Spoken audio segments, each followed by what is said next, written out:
할렐루야. 우리 옆에 거라고 인사합시다. 잘 오셨습니다. 우리 한번 더 인사합시다. 당신을 위해 좋은 일이 시작되었습니다. 우리 한 번 더 인사합시다. 당신은 행복한 사람입니다. 아멘. 제목을 한번 같이 읽습니다. 시작. 여호와의 유월절. 어제인가요? 어제 야베스 기도가 어제인가요? 어제 야베스 기도를 다녀왔습니다. 야베스 기도를 1시간 반을 녹화하고 있습니다. 하루에 상당히 길어져서 요즘에는 목사님들이 전화를 많이 주네요. 한 번에 이렇게 기도가 그렇게 나가니까 자꾸 목회자분들이 많이 전화를 주셔가지고 참 목회자님들이 전화를 하면은 좀 부담스럽기는 해요. 저보다 다 연배도 많으시고 그런 분들에게 기도를 하려면 그런 마음이 들기도 합니다. 그런 것 이런 거 다 떠났어. 야베스 기도를 통하여서 이 주님이 기도하게 하시는 능력대로 기도할 수 있어서 얼마나 감사한지 모르겠습니다. 오늘 여러분과 제가 읽은 이 찬양은 말씀은 6월절에 관한 거예요. 6월절. 그래서 오늘 본문을 시작으로 6월절은 이스라엘 민족에게 아주 큰 절기가 되는 겁니다. 저희 여러분이 읽은 것처럼 6월절이라고 그러면 간단하면 영어로 pass over 이렇게 됩니다. pass 지나가다, over 넘어다. 그래서 넘어서 지나가다 라는 뜻입니다. 이 6월절의 의미는 간단한 겁니다. 왜 하나님께서 6월절을 딱 지키라 명하시고 또 이후에 모든 상황들을 너희 대대로 지킬지니라 말씀하신 그것을 바라보면서 왜 하나님께서 이스라엘 민족 당신의 백성 삼았는지 저는 좀 이해하게 될 것 같습니다. 지금부터 시작해서 수천 년 수세기가 지나면서 이스라엘은 한 번도 6월절을 지키지 않은 적이 없습니다. 독일에게 끌려가서 나라가 멸망할 정도로 나라가 사라질 정도로 그 죽임을 당하면서까지 여호와 하나님의 선택받은 민족이라고 하는 이 사실 하나만큼은 그들이 버릴 수가 없어서 죽임을 당합니다. 그래서 하나님께서 이스라엘 민족을 택하신 것 같아요. 우리 같으면 그렇게 하겠냐는 우리 같으면 그렇게 못해요. 좀 지나면요 6월절 지키라 그러잖아요. 그러면 자녀들이 어떻게 되나요? 한 세대가 지나고 두 세대가 지나가도 아빠가 왜 지켜? 아유 쓸모없어 라고 말할 거예요. 6월절이 딱 시작되는 그 다음부터 무교절이 지나는 무교절날은 무교병과 누룩이 들어가지 않은 무교병과 씀나물을 먹어야 되는데 그걸 일주일 동안 먹어야 되는데 부모가 그것만 주면 얼마나 웃기겠어요. 자녀들 분명히 투정할 거예요. 아빠 이걸 왜 먹어? 컵라면 먹자 뭐 그럴 거예요. 우리는 그래서 이스라엘 민족이 안 되는 거예요. 하나님 우리 대한민국을 택하지 않은 이유도 있는 거죠. 오늘 가만히 말씀을 보면서 그런 생각이 듭니다. 이스라엘 하나님이 왜 택할 수밖에 없었을까? 너희가 잘나서도 아니고 하나님의 일방적인 은혜의 선택이었다라고 이야기하지만 이스라엘 민족에는 그만한 하나님이 어떻게 돼요? 내가 은혜를 줄 자들한테 주고 또 긍휼을 베풀 자에게 베푼다고 말씀하시잖아요. 하나님께서 이스라엘 자그마한 아브라함을 부르면서 또 이삭과 야곱을 지나면서 이스라엘이라고 하는 민족을 하나님이 세워서 그들을 내 백성이라고 삼으실 만한 데는 다 이유가 있는 거예요. 다 이유가 있는 거예요. 야베스 기도가 이제 생각났어요. 주여 큰일 났네. 야베스 기도를 이렇게 하면서 나이 드는 분들 깜빡깜빡한다는데 뭐라고 하면 안 될 것 같아요. 저도 얘기하다 까먹었어. 야베스 기도를 왜 얘기했냐면 야베스 기도를 막 하다 기도하다가 갑자기 제 마음속에 무슨 생각이 들었냐면 한 권사님이 남편분을 위해서 기도해달라고 했어요. 남편분이 2018년에 파킨슨병 진단을 받거든요. 그때부터 막 악화가 되어지는데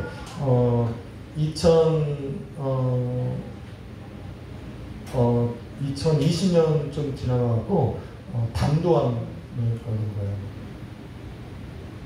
그거에 걸리시고 그게 이제 막 전이가 돼갖고 막 항암 치료를 받으면 파킨슨병이 막 올라가고 그래도 약을 줄이면 암이 전이가 되고 완전히 이거는 상황이 그런 상황 속에서 전화를 제가 받게 된 거예요. 사연이 막 장문에 막 문자를 보내셨어요. 목사님 기도해달라고. 그래서 제가 어떻게 기도하겠어요?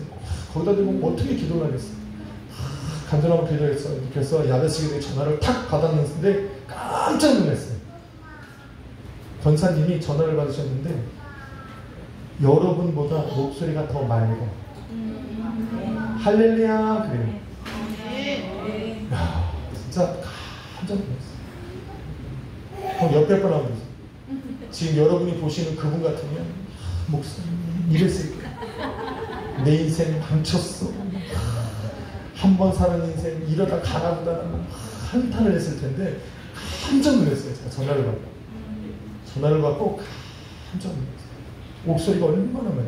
그러니까 기도가 안 하다가 기도가 갑자기 확 올라오는 소망이 보이는 거예요. 여러분 사도 바울이 나면서부터 걷지 못했던 자에게 구원받을 만한 믿음을 보였다고 했죠. 제가 그 목소리를 듣는데 그 마음의 감동이 확 오는 거예요. 기도하고 싶은 생각이 막 오는 거예요. 기도하고 싶다. 저분에게 오히려 내가 더 소망을 보니까 기도할 마음이 막 여기까지 올라오는 거예요. 그래서 어떻게 하겠어요? 기도를 막 시작하려고 하는데 제 마음속에서 그런 생각이 드는 거예요. 무슨 생각이 드는 거예요? 저 남자분에게는 집사님이세요. 남자분은 집사님이신데 저 남자분에게 저 분을 살리려면 이런 권사님이 필요합니다. 그 마음이 여기까지 옵니다. 집신도 제 짝이 있다고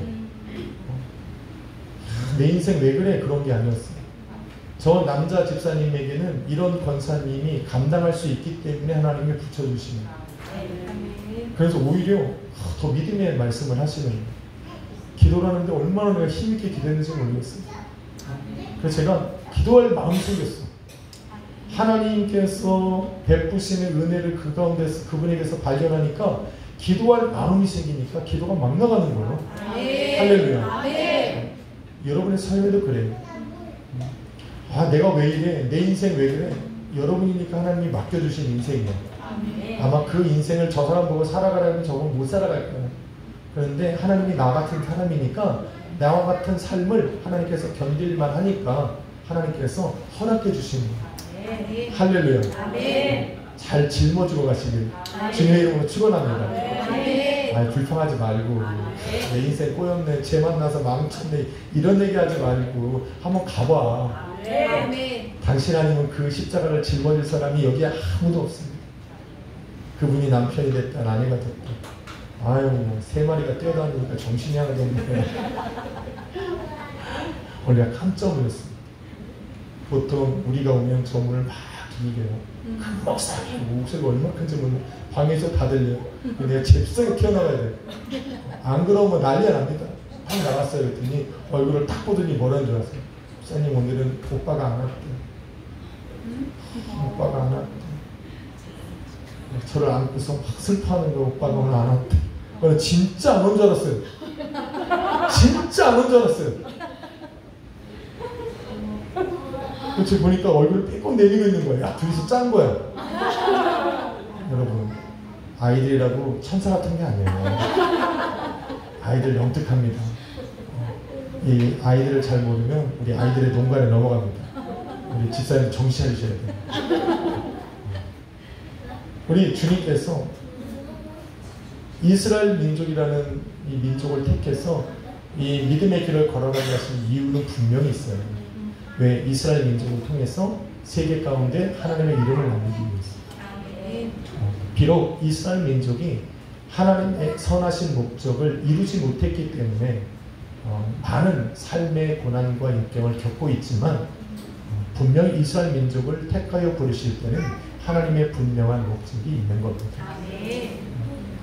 그렇게 하나님께서 6월절을 이게 모든 걸 말씀하시면서 너희는 내 자손들에게 이걸 지키라 라고 말씀하셨어요. 근데 지키는 게 결코 쉬운 게 아니에요. 결코 쉬운 거 아니에요. 그러나 하나님의 선택받은 민족으로 세움받은 이스라엘 민족이기 때문에 그것을 잘 지켜 지금까지 이어져 내리고 있는 겁니다. 오늘은 6월절에 대해서 이야기할 거예요. 자, 6월절에 이야기했는데 왜 하나님께서 너희는 허리에 띠를 띠고 손에 지팡이를 들고 발에 신을 신고 먹어라 이런 세부적인 내용에 대해서 설명하려고 하는 게 아닙니다. 6월절이라고 하는 전체적인 통을 틀어서 하나님께서 6월절을 허락하신 그 이유와 목적에 대해서 나누면서 그것이 오늘날 우리에게는 어떤 영향이 있는지를 말씀을 드리려고 합니다. 유월절은 어떻습니까? 하나님 오늘 말씀을 출애굽기 12장을 이렇게 쭉 읽다 보면 유월절은 간단하게 요약하면 이렇습니다. 그달 하나님께서 모세와 아론을 부른 그달 10일 날 가족의 수대로 가정마다 1년 된 양이나 염소를 잡습니다. 그리고서 그달 14일까지 4일 동안 집안에서 내가 택한 것을 간직하고 있는 거예요. 그리고 14일 날 저녁에 그 양을 잡습니다. 그날 전에 잡아서 그날 밤에 그 잡은 양의 피는 자기가 거하고 있는 그 집의 좌우 문설주와 문인방에다가 바릅니다. 우슬주에 찍어서 발리고 그 다음에 그 고기는 머리와 다리와 내장은 불에 구워서 먹고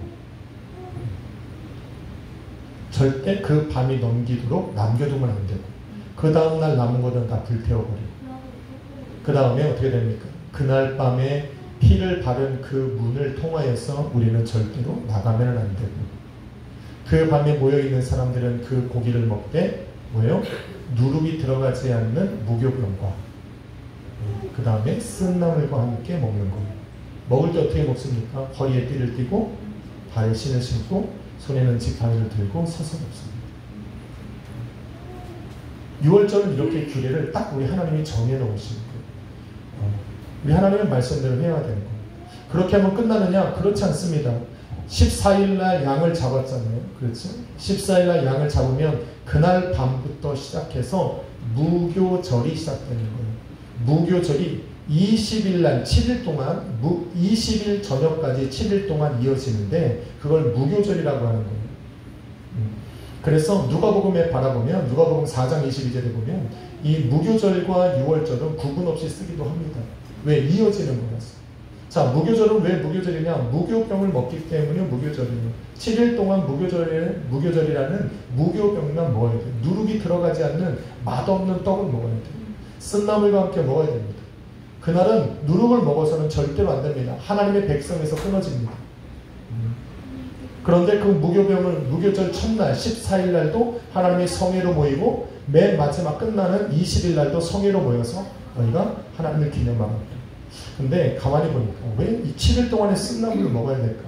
이 7일 동안 쓴나물을 먹게 하신 이유가 뭘까? 하나님께서 너희를 애굽에서 건져내어서 하나님이 너희를 그 재앙에서 너희를 건져내었다라는 것을 너희 자손들에게 알게 하기 위함입니다. 7일 동안 무교병을 먹고 쓴나물을 먹으면서 그 자녀들이 물어볼 거라는 거예요. 이게 무슨 날입니까? 라고 물어볼 때 너희는 분명히 말하라. 이것은 여호와의 유월절의 제사니라. 하나님께서 그렇게 정확하게 우리에게 말씀해 주시는 거예요. 그날 성회로 모이는 것을 가만히 바라보면 하나님께서 성회를 모여 하나님을 향해서 예배하는 거예요. 다만 이 17일부터 시작해서 이 20일 날이 시작하는 날과 마지막 날에는 절대로 일을 하면 안 돼요. 너희는 아무 일도 하지 말라 그래요. 문 밖으로 나가지 말고 너희 먹을 것을 그 집안에서 먹는 거예요. 자, 여기서 우리 중요한 게 있어요. 아무 일도 하지 말라. 이거는 우리가 수종을 놀리지 말라는 것이 아니에요. 수종을 놀리지 말는 것이 아니라 너희의 이익을 위해서, 너희의 유익을 위해서 경제적인 활동을 하지 말라는 거예요. 생명을 구원하지 말라는 것이 아닙니다. 하나님을 위하여 예배하는 시간이라는 거예요. 왜? 너희의 생명은 뭐요? 그날 하나님께로 받았으니까. 너희에게 하나님께로부터 받은 그 생명은 하나님을 위해서 예배하며 지내라는 거예요. 이것이 유대인들이 잘못 해석을 한 거예요. 하나님께서 아무것도 하지 말라고 해서 유월절날은 정말 지금도 유대교들은요 아무것도 안 합니다. 100m 이상을 넘어가면 안 돼요. 그래서 어떤 일이 벌어지냐면 이제 조금 연장을 했어요. 살다 보니까 100m 너무 작은 거야. 그래서 어떻게 해요? 1km로 늘려놨어. 그래서 1km를 걸어가면 안 돼요.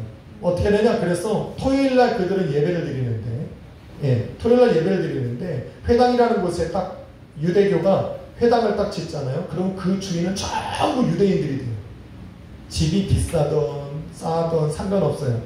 다 어떻게 1km 전방은 전부 다 누구네 집이야? 유대인들의 집이에요. 회당이 섰다? 그럼 다 유대인들이 이사 와야 돼요. 왜? 안식일이 되면 어떻게 1km를 걷어갈 수가 없어.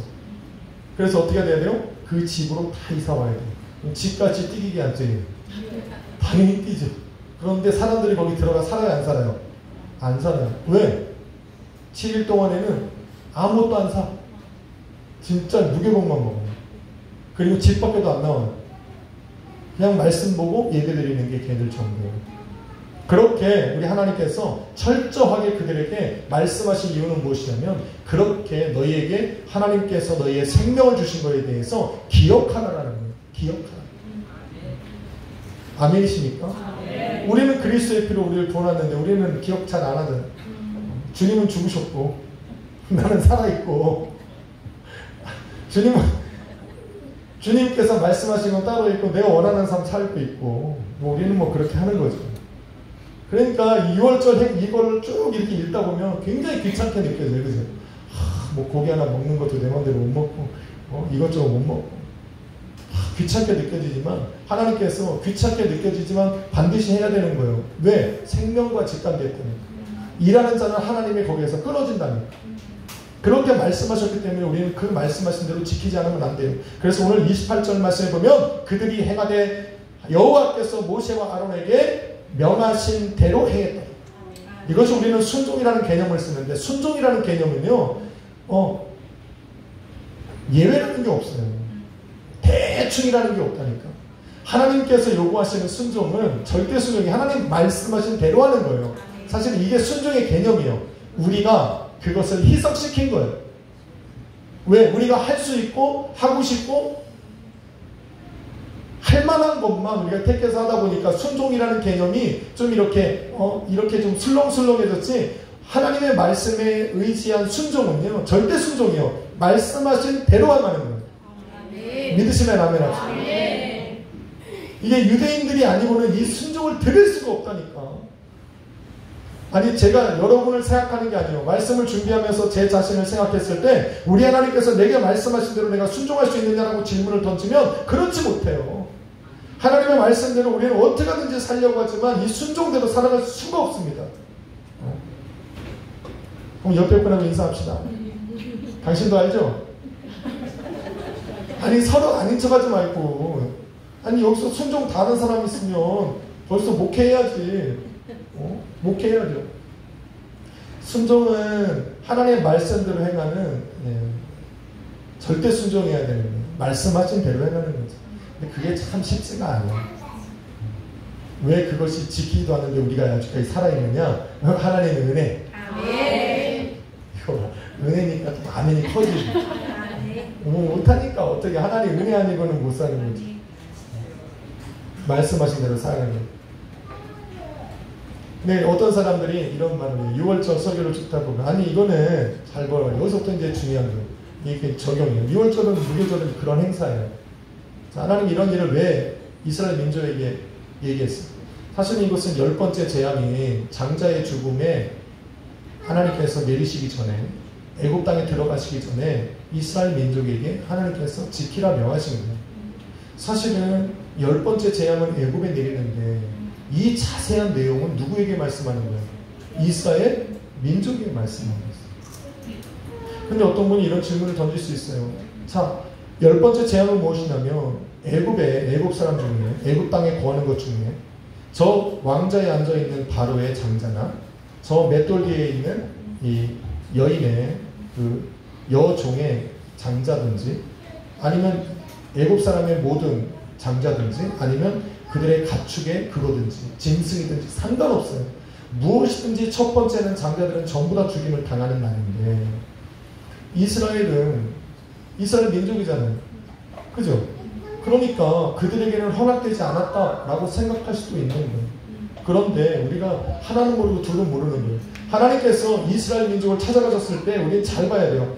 하나님께서 이스라엘 민족을 딱 찾아가셔서 모세를 통하여 말씀하실 때 뭐라고 말씀하시냐면 출애굽기 4장 22절에 뭐라고 말해요? 이스라엘 민족은 내 아들이요 내 장자라 선포하셨어요. 하나님 말씀하셨어요.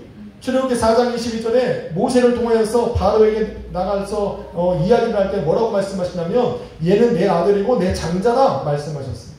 그러니까 애굽 사람들에게는 첫 번째 난 장자만 죽임을 당하는 날인데 이스라엘 민족에게는 어떻게 되는 거예요? 싹쓸이야, 싹쓸이. 이스라엘 민족은 모두가 다 하나님의 장자로서 뭐요? 그날 이렇게 안 지키면 모두가 다 죽임을 당하는 날이에요. 어마어마하게 두려운 나라.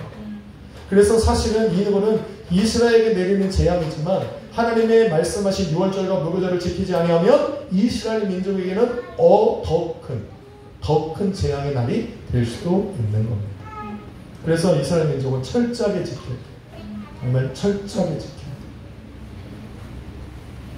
그러면 이스라엘이 아닌 우리는 어떤 거예요? 아니 우리는 애국 사람도 아니죠. 다행이죠. 우리는 다행이에요. 그렇다고 해서 우리는 이스라엘 민족 아니죠. 얼마나 다행이에요. 우리는 그럼 어디에 속하냐? 출애굽기 13장에 넘어가면 하나님께서 또 예외를 두신 사람들이 있어요. 타국인이나 이방인이나. 이 사람들은 어떻게 돼요? 하나님께서 너희는 떡도 못 먹어. 어린 양 고기 먹어봐야 소용이 없어. 그들은 그냥 애국 사람들처럼 어떻게 다 똑같이 재앙을 받을 수 있는. 그러니까 우리는 누구냐? 우리는 이스라엘 민족이 아니니까 휴 다행이다라고 할 필요가 없어요. 우리는 열외야. 우리는 뭐 유월절을 지켜야겠다 말하겠다 걱정하지 마세요. 안 지켜도 돼. 어차피 죽을 인생. 어차피 죽어들어야 되는 인생. 우리는 원래 그런 인생이라니까. 그러니까 우리는 뭐 지켜야겠다 안 지켜야겠다 말할 필요 없어요. 우리는 어차피 멸망받아 죽을 인생. 비참한 것 같지만 굉장히 마음 편해요. 어차피 이렇게 살다가 저주받아 죽을 인생. 심판의 자리에 올라가면 아무도 건져주지 못하고 나를 대변해줄 사람 아무도 없는 그렇게 하고서 인생이 끝날 수 있는 그런 인생을 타고난 인간들이 바로 우리라는 거예요. 네. 저 아멘이 나와야 사실 은혜예요. 왜? 하나님의 모든 은혜는 여기서 시작해야 되거든요. 제가 원래 잘 물 안 먹는데 물을 진짜 많이 먹게 되거든요. 왜냐면 오뎅국을 끓였는데 얼마나 짠지 여러분 오뎅인지 소금인지 분간이 안 돼요. 아니 진짜 우리 저 세민입사님하고 제가 순결한 마음으로 먹었어요. 이거는 정말 2번 먹으면 안 될 것 같아. 오뎅인데 입안에서 저 바닷가에서 바닷물이 햇빛에 쫙 마르고 나면 바닥에 소금이 딱 남잖아요. 제 입에 계속 소금 덩어리가 생기는 것 같아요. 느낌 아시겠죠? 그래서 우리 교회 오뎅국 가시면 조심하셔야 됩니다. 물이 계속 들어가. 누가 끓였는지 아시죠? 시키면 안 돼요. 그래서 저분은 기도만 하셔야지 음식 시키면 안 돼요. 아니 우리는 그런 데서 은혜가 시작되어지는 거예요. 마치 우리가 복받은 사람처럼 착각하며 살아가는데 미안한 말인데 그거 아니에요. 모든 인간의 본질은 죄에서부터 시작해요. 아, 내 삶이 왜 이렇게 힘들어? 아, 미안한 말인데 당신은 원래 힘들어야 되는 거예요. 아, 정말 우리 인생, 내 인생 꼬였네. 원래 꼬인 인생이에요. 좀 이런 말 하면 좀 미안한 말이지만 우리는 여기서부터 시작해야 하나님의 은혜예요. 아멘. 우리가 여기서부터 시작을 하지 않으면 하나님의 은혜를 몰라요. 하나님의 은혜를 체험하지 못해요. 이방인들이 가진 특성은 종교성이 있다는 거예요. 누군가는 섬겨요. 누군가는 모든 사람은 성경이 그래요. 모든 인간은 종교성이 있어요. 왜 종교성이 있는 줄 아세요? 모든 인간은 하나님의 형상을 가지고 태어나요. 그들의 죽어있던 영은 하나님을 향한 갈구함이 있어요. 그런데 그들이 영혼에 갈구하는 그 신이 하나님이라는 존재 자체를 인지하지 못해요. 찾아갈 수가 없어요. 그래서 자신들이 찾아갖고 닿을 수 있고 만질 수 있고 자기들이 컨트롤할 수 있는 우상을 만드는 거예요. 이게 성경이 말하는 인간의 본질이에요. 그래서 우리가 예수 그리스도를 믿는 사람들 중에도 종교성으로 살아가는 사람들이 많아요. 자기들이 만드는 신이 아니면 그냥 나도 종교성을 믿는 사람들이 많이 있어요. 우리 교회는 다 예수 그리스도를 나의 주로 영접한 분들이시니까 얼마나 감사한지 모르겠어요. 그래서 우리는 예수 그리스도를 통해서 인생이 바뀐 거예요. 자, 그런데 우리의 그러면 본질은 어디서 찾아야 되느냐? 하나님께서 이스라엘 민족이 유월절을 보내면서 뭐라고 말씀하시냐면, 잘 들으세요. 너희가 값을 주고 산 종들은 너희와 같은 효력을 받는다. 값을 주고 산 종은 너희 집안에 모여서 유월절을 함께 지내면 동일한 은혜를 받습니다. 여기에 우리가 들어있는 거예요. 여기에 우리가 들어있는 거예요. 또 하나, 나그네와 타국인은 유월절을 참여할 수가 없습니다. 그런데 그들이 할례를 받으면 이스라엘 민족처럼 어떻게 돼요? 죽음을 넘어갈 수가 있어요. 할례를 받으면. 자, 이 두 가지에서 우리는 은혜를 찾아야 돼요. 우리는 값을 지불하고 이스라엘에게 속한 사람이 되면 되는데, 자, 신약시대 들어와서 우리를 값주고 살 수 있는 사람이 없어요. 그런데 예수님께서 십자가 못 박혀 죽으시면서 이거를 영어로 랜섬이라는 단어를 써요. 지불하다 라는 거예요. 그래서 다시 말해서 우리는 예수 그리스도의 피로 값주고 사신 하나님의 소유가 되는 거예요. 아멘. 할렐루야. 아멘. 이 은혜를 모르면 안 돼요. 그래서 우리는 예수님을 안 믿으면 내가 잘 살면 되지가 아니에요. 여러분 생각해 보세요. 하나님께서 이스라엘 애국 땅에 그죠? 마지막 재앙을 내리실 때에 그 피를 발랐어요. 그리고 뭐라고 말씀하시냐면 하나님께서 그날 밤 거기를 찾아가셔서 멸하는 자가 그 피를 보면 그 집을 넘어가 죽음이 이르지 않게 한다고 했어요. 그죠? 자, 그 집안에 있는 사람들은 다 경건합니까? 깨끗합니까? 아니요, 절대. 이스라엘 민족처럼 간사한 민족이 없습니다. 이스라엘 민족 중에 최소한 세 부류의 죄인들은 있어요. 첫 번째, 원망과 불평을 하는 민족입니다. 그래서 하나님께서 나중에 이제 구약을 넘어가다 보니 뭐라고 하냐면 이 백성은 목이 곧은 백성입니다. 하나님께서 얼마나 화가 났습니까? 이 백성은 목이 곧은 백성입니다. 그래서 틈만 나면 원망하고 불평하는 민족이 이스라엘 민족입니다. 광야로 우리 하나님께서 이 엄청난 재앙 중에서 건져내셔서 광야로 지나서 하나님께서 인도하고 하시고 만나와 메추라기로 먹고 마시게 하심에도 불구하고 가는 동안 내내 하나님을 불평합니다. 하나님을 원망합니다. 그래서 하나님 앞에 그런 사람들이 지금 어디에 있는 거예요? 피를 바른 그 집안에 있는 사람들이. 또한 두 번째, 어떤 사람들이? 불순종하는 자.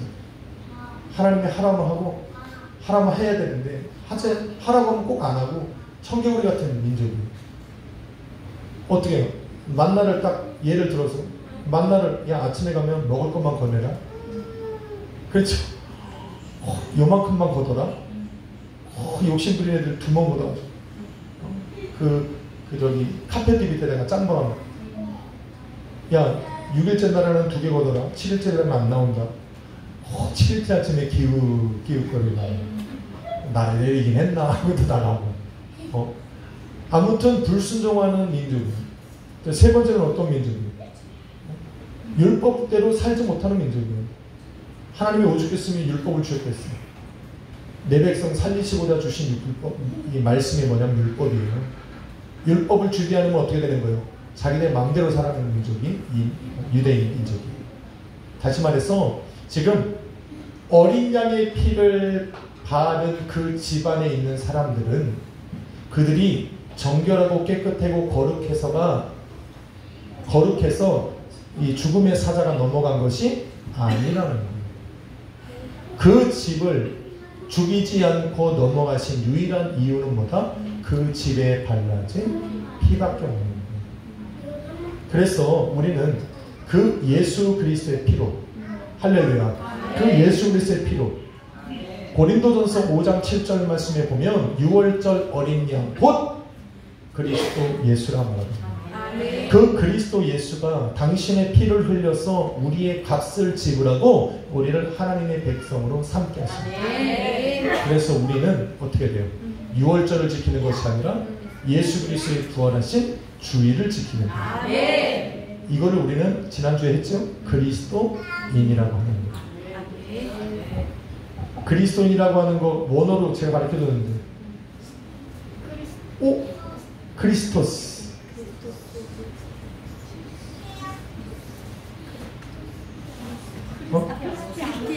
크리스티아노스. 시험한 거예요. 잘하네. 크리스티아노스. 이게 그리스도인이에요. 우리는 성도이자 그리스도인인 거죠. 할렐루야. 이게 어떻게 되냐면, 여러분 잘 알아야 돼요. 우리의 아이덴티티를 분명히 해야 돼. 우리는 14만 4천이 들어가야 안 들어가요? 우리는 14만 4천 신천지처럼 14만 4천 하는데 착각하지 마세요. 자기네들이 있잖아. 이거 이단들도 잘 알아야 돼요. 무식하면 용감하다고 자기가 하나님이 되고 자기 밑에 여기 12명을 딱 제자로 삼아서 야 너는 시몬 너는 레위 12지파 해갖고 14만 4천 명 만드는데 요한계시록 7장에 보면 뭐요? 14만 4천 명에 대해서 쭉 열거를 하고 있어요. 그죠? 열거를 하고 나서 그 후에 라는 표현을 써요. 하나님이 인치신 14만 4천 명을 딱 하고 나서 그 다음에 그 후에 라고 말씀하시면서 뭐라고 하냐면 그들이 뭐라고 말하냐면 저들은 누구입니까? 라는 거예요. 자, 저들은 누구라고 말해요? 그리스도의 피, 어린 양의 피에 그 옷을 씻은 사람들이다. 그게 누구예요? 그리스도인. 크리스티아노스. 성도 안에 들어있는 우리는 그리스도인인 거예요. 그래서 우리는 유대인들이 이스라엘 민족이 자기네들을 구원하신 유월절과 무교절을 지킬 때 우리는 우리를 하나님의 백성 삼으신 그 그리스도가 죽었다가 부활하신 주의를 섬기는 거예요. 아멘. 맞아요, 안 맞아요? 아멘. 혼동하면 안 돼요. 아니 근데 나는 이상하게 목사님들 중에도 신학자들 중에도 그래도 우리는 말씀대로 유월절을 지켜야 된다고 제대로 공부 안 하신 것 같아. 우리는 뭐예요? 주님 부활하신 주인을 지키는 거예요. 그래서 나를 하나님의 백성 삼으신 그분을 섬기는 거예요. 또 우리는 이방인이나 타국인인 것 같은 거예요. 그들이 이스라엘 민족과 같이 죽음을 벗어나서 생명을 얻게 보존하려면 어떻게 되냐면 할례를 받아야 되는 거예요. 그죠? 자, 할례를 받아야 돼요. 할례는 뭐냐면 신약시대 들어와서 너희는 사람의 손으로 행하는 할례가 아니라 너희의 마음에 할례를 받으니 곧 그리스도의 할례니라. 예수 그리스도를 믿는 예수 그리스도를 나의 주 하나님으로 그리스도로 영접하는 것이 곧 그리스도의 할례를 받는 거예요. 그래서 사도 바울이 뭐라고 말하냐면 너희는 믿음으로 아브라함의 자손이리요. 그에게 약속하신 모든 약속을 너희도 상속받느니라. 맞습니까? 아니 이렇게 말씀이 이게 풀어져야 돼. 맨날 있잖아요. 하나님의 은혜는 이래야 됩니다. 하나님이 기뻐하시는 삶은 이렇습니다 라는 것만 맨날 들으면 여러분 들을 때는 그래 저렇게 살면 돼 그러고 뭔가 얻은 것 같지만 미안한 말인데 정은 나가면 못 지킨다니까. 설교는 두 종류가 있어요. 뭐냐면 하나님을 알고 하나님이 행하신 일을 얘기하는 게 있고 두 번째는 뭐냐면 우리가 뭔가를 할 수 있는지를 알려주는 설교가 있어요. 제가 사실은 그 전까지는 이런 설교를 안 했어. 왜? 해주면 할 수 있어? 해주면 못 하잖아요. 그런데 뭔가 얻은 것 같잖아요. 제가 우리 인영이가 그러더라고. 어느 날 제가 이 설교를 했어요. 우리는 이렇게 해야 됩니다. 그랬더니 인영이 아빠 드디어 설교가 쏙 들어오는데 뭔가 할 수 있을까? 자기가 무엇을 해야 되고 무엇을 하면 하나님이 기뻐하시는지를 알게 됐다는 거예요. 그래서 1번, 2번, 3번 딱 알겠다. 우리도 그렇게 설교를 들으면 막 명확하고 이렇게 하면 되는구나 하지만 실제적으로 못 지킨다니까. 그러니까 그런 설교를 듣고 나서 명설교다 하지 말라고. 다만 하나님이 어떤 분이신가, 진리가 어떤 것인가, 하나님이 우리를 어떻게 구원하셨는가를 깨닫고 있잖아. 그 은혜로 뭐예요? 주님을 향해서 살아가고자 하면 되는 거야. 여러분의 삶이 다 다르잖아. 그런 삶 속에서 내 삶에 주어진 삶을 예수 그리스도를 기쁘시게 하기 위해 살아가는 게 최고 중요한 거야. 그게 가장 중요한 거야. 이렇게 해라 저렇게 해라 얘기하는 거 뭐 저도 좀 있으면 그렇게 설교하겠죠. 왜? 이렇게 안 하면 다 이상하게 쳐다보니까. 그거 얼마나 감사해요. 이게 주님의 은혜예요. 우리의 본질을 알면 주님께 감사하지 않을 수가 없잖아. 정말 죽을 수밖에 없었던 그 6월절의 모든 규례들을 우리는 지킨들 그 효력을 발휘할 수 없는 그런 타국인과 이방인이었고 애굽에 속한 그 사람들처럼 멸망의 길을 걸어갈 수밖에 없었던 우리를 하나님께서 6월절 어린 양을 잡고 6월절을 지키라 말씀하신 그 이스라엘 민족에게 그들에게 예배로 두었던 그들의 종과 그들의 타국인과 이방인들이 살 수 있는 방법을 알려주셨던 그가 알아도 지킬 수 없고 스스로 행할 수 없던 우리가 2000년이 지난 2000년 전 예수 그리스도가 이 땅에 오심으로 말미암아 그 율법에 말씀하신 그대로 우리를 살리신 거라고. 아멘. 그래서 우리는 사는 거예요. 아멘. 그래서 사는 거예요. 그래서 예수 그리스도가 우리를 위해서 십자가 못 박혀 죽으시고 어린 양이 되어주셔서 어떻게 되는 거예요? 항상 우리의 십자가를 우리 안에 짊어지게 하시고 예수 그리스도의 피를 우리 가운데 느끼게 하시고자 그리스도와 함께 죽고 그리스도와 함께 살게 하시는 애, 우리에게 침례를 베푸사 그리스도와 함께 죽고 살게 하신 그 은혜를 우리에게 베풀게 하셔서 우리의 어떻게 되는 거예요? 우리의 몸에 당신의 피를 새기신 거라니까. 그래서 뭐요? 사망 권세가 우리를 오면 그리스도의 십자가로 인해서 우리를 넘어가게 되는 거죠. 아멘. 이것이 여러분 언제 나타나냐면 요한계시록에 가다 보면 요한계시록 19장, 20장, 21장 쭉 넘어가다 보면 마지막 심판의 자리에 섰을 때에 모든 사람이 전부 다 행한 대로 보험을 받되 그 생명책에 어린 양의 생명책에 기록되어지 못한 사람들은 전부 다 자기가 행한 대로 보험받는데 이 어린 양의 생명책에 기록된 사람들은 어떻게 된다? 책도 없고 패스야. 이 은혜가 요한계시록까지 이어진다니. 이것이 얼마나 은혜예요. 여러분이 잘나서 잘 살아서 내가 잘해서 하나님의 말씀대로 살아서 하나님 앞에 예배 잘 드리고 기도해서 이거는 전부 다 구원받은 백성이 하나님의 구원에 감격하여 드리는 은혜의 예배지. 이것이 나를 구원하는 게 아니라고. 우리가 해야 되는 건 뭐다? 나를 구원하신 그 하나님 앞에 감격하는 거예요. 감사하는 거예요. 그래서 하나님 앞에 그냥 감사하는 거예요. 아니 근데 이 하나님을 왜 우리가 종교적으로 믿어? 그럴 필요가 뭐 있어? 내 생명이라고. 성경에서 왜 예수 그리스도를 나의 생명이고 내 구주라고 말하냐면 지금 오늘 들은 게 그게 전부예요. 우리는 죽어 마땅한데 그리스도의 피가 나를 살리셨기 때문에 이것이 지금만 살아가게 하는 것이 아니라 뭐요? 주님 앞에 서야 되는 그 마지막 심판의 자리에서도 나를 살리는 생명의 조건이 됩니다. 그게 6월절의 의미예요. 그게 6월절의 의미. 되셨어요? 그러니까 6월절을 통해서 우리는 그리스도의 피를 봐야 돼요. 그리스도의 피를 보고 그 예수가 나를 살렸다. 여기서 끝나는 게 아니에요.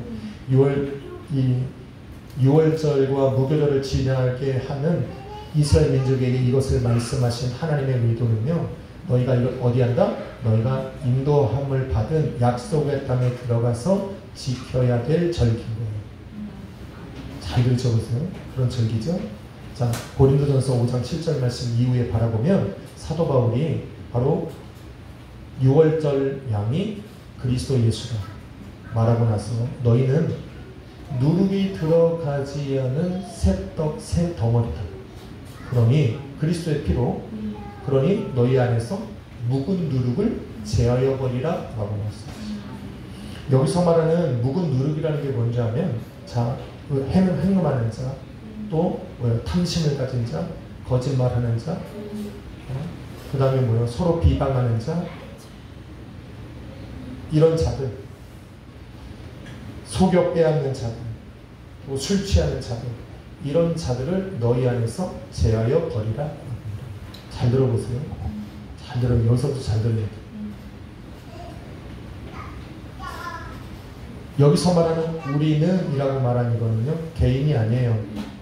교회를 말하는 거예요. 그리스도의 피로 하나님의 믿음의 공동체 구원받은 교회를 말하는 거예요. 자, 교회 안은 마치 애국 땅에 있던 이스라엘 민족과 같이 하나님께 구원받은 새 덩어리가 되는 거예요. 그러니까 이 누룩이 들어가지 않는 이 무교병의 새 덩어리가 된 우리 안에 누룩이 들어가야 돼요? 안 돼요? 안 되는 거예요. 그러니까 이것을 제하여 버리라는 거예요. 이거 하나를 제하여 버리지 않으면 이 누룩이 어떻게 된다? 이 전체 떡덩이를 부풀게 해서 너희로 하여금 하나님의 아들에서 떨어져 나가게 합니다. 자, 그래서 사도 바울이 이야기하는 건 간단해요. 만약에 지금 말한 행음과 탐심과 또 서로 거짓말하고 비방하고 또 속여 빼앗는 이러한 자들, 술 취하는 자들이 교회 밖에 있을 때는 상관하지 말라는 거예요. 그들은 하나님이 알아서 심판하십니다. 알아서 심판하시니까 너희들이 뭐 나가라 뭐라 할 그런 권한이 아니다. 지금 말하고 있는 것은 뭐냐면 새 덩어리 안에 들어있는 누룩을 말하고 있는 거예요. 그들이 교회 안으로 들어와서 교회에 있는 사람들을 어떻게 해요? 함께 물들어가서 누룩이 들어간 빵처럼 부풀게 했을 때 그거는 잘라버려야만 하는 거니까. 그것이 마지막 날에 위험하니까 사도 바울은 어떻게 돼요? 너희는 잘라버리라 말하고 있는. 근데 우리 교회는 그렇게 못해요. 교회는 그렇게 못해. 자, 그럼 다 나가야 돼. 그럼 어떻게? 다 나가야 되잖아. 세입사님 어떻게 우리 같이 나가요? 우리 손잡고 나가야 돼. 우리 교회에 누가 있겠냐고. 그래서 교회에 주신 게 뭐예요? 너희는 서로 사랑으로 용납하고. 주님이 그러신 거예요. 아니 이 말씀 듣고 내가 누룩이 아니라고 자신할 사람이 어디 있어? 다 누룩이야. 쳐다보면 다 누룩이야. 제가 아까 말했잖아요. 우리도 나를 어떻게 오빠 안 왔어 그러는 거예요. 제가 진짜 깜짝 속았다니까. 저 아이들도 안 가르쳐줘도 다 알아요. 우리 시인이는 깨끗할 것 같아? 우리 별아는 깨끗할 것 같아? 똑같아요. 우리는 타고나면서 죄의 본성을 가지고 있다니까. 그래서 우리는 뭐요? 자, 누룩은 나가십시오. 그러면 우리 저부터 1번으로 해서 여러분 다 나가야 돼. 그래서 교회는 그리스도의 사랑으로 용납해주고 용서해주고 어떻게 서로를 위해 죄를 고백하며 기도하는 거야. 주여 이 모습이래요. 그래서 주님 왜 저들을 보고 하나님 오래 참으십니까? 라고 얘기할 건덕지가 있어요 없어요? 없어요. 하나님은 그들을 알아서 심판하신다니까. 우리 교회를 하나님이 오래 참으심으로 우리에게 구원의 기회가 되신다니까. 주여 오늘 이 밤 남 얘기할 거 없습니다. 내 안에 들어있는 하나님 누룩을 제어해 주옵소서. 그리스도의 피로 값주고 사신 새 덩어리가 되었으니 주님 보시기에 아름다운 떡덩이가 될 수 있도록 하나님 내 안에 잠재되어 있는 이 누룩들을 하나님 어찌하든지 내 삶에 잘라버려 나갈 수 있도록 나를 도우시옵소서라고 기도해야 됩니다. 아멘. 6월절에 이게 의미예요. 그래서 6월절을 항상 생각할 때 정말 죽을 수밖에 없었던 내가 그리스도의 피로 구원받았다라고 하는 이 감격 속에 또 구원받은 백성이 되었으니 구원받은 백성으로서 누룩처럼 내 삶에 파고들어가 있는 이런 옛사람의 모습들을 하나님 앞에 회개하고 이것과 우리는 주님 앞에 설 때까지 싸우는 거예요. 이게 믿음의 선한 싸움이에요. 그 싸움을 우리가 싸우다가 사도 바울처럼 내가 이 믿음의 싸움을 다 싸우고 이제는 이렇게 하는 그 마지막 자리에 설 때까지 우리는 이 싸움을 포기하지 않고 싸워 나가는 것이 바로 성도에게 주어진 사명이에요. 오늘도 여러분 위해서 내 자신을 위해서 하나님 앞에 주여 이 문제 해결해 주십시오가 전부가 아니에요. 우리가 하나님 앞에 의롭게 설면 우리 하나님은 내가 알지 못하는 삶의 길들을 예비해 놓고 열어가게 하시니까 그 길들을 우리가 알지 못하는 것 같고 원망하고 불평할 이유가 없습니다. 내가 그 길에 걸어갈 수 있는 합당한 자로 주님 앞에 발견되어지도록 오늘도 내가 바로 믿음의 선한 싸움을 끝까지 싸워나가며 승리케 하옵소서 하고 기도하는 게 우리에게는 정말 좋은 기도가 될 줄로 믿습니다.